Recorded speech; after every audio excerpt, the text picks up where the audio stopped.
Sonography રૂમની બહાર નીકળતા જ હાથમાં એક બ્લેક એન્ડ વ્હાઇટ કલરનો રિપોર્ટ આવે છે. એમાં લખેલા મેડિકલના અટપટા શબ્દો જોઈને શ્વાસ તાળવે ચડી જાય છે. એક જ પ્રશ્ન થાય છે કે બાળકની સોનોગ્રાફીમાં બધું બરાબર તો હશે ને? મોટા ભાગની માતાઓ ખાલી ડોક્ટર બધું બરાબર છે એમ કહે એટલે ઘરે આવી જતી હોય છે. પણ એક સેકન્ડ, શું તમે જાણો છો આ અડધી અધૂરી માહિતી ક્યારેક મોટી મુસીબત નોતરી શકે છે? આની પાછળનું વિજ્ઞાન સમજીએ. ગર્ભમાં રહેલું નાનું એવું બાળક તમારી સાથે વાત નથી કરી શકતું.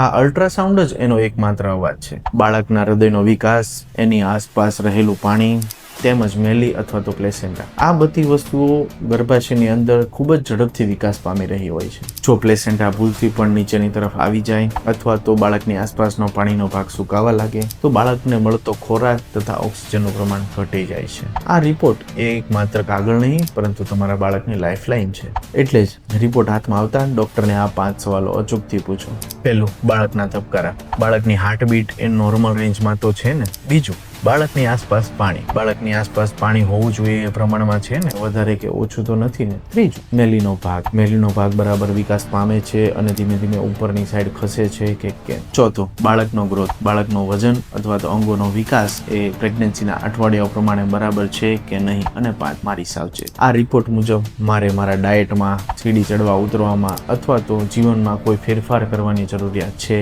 કે કેમ? યાદ રાખો, શરમાયા વગર ડોક્ટરને સવાલ પૂછો. મનમાં શંકા સાથે નહીં પરંતુ પૂરા સંતોષ સાથે ઘરે જઈએ.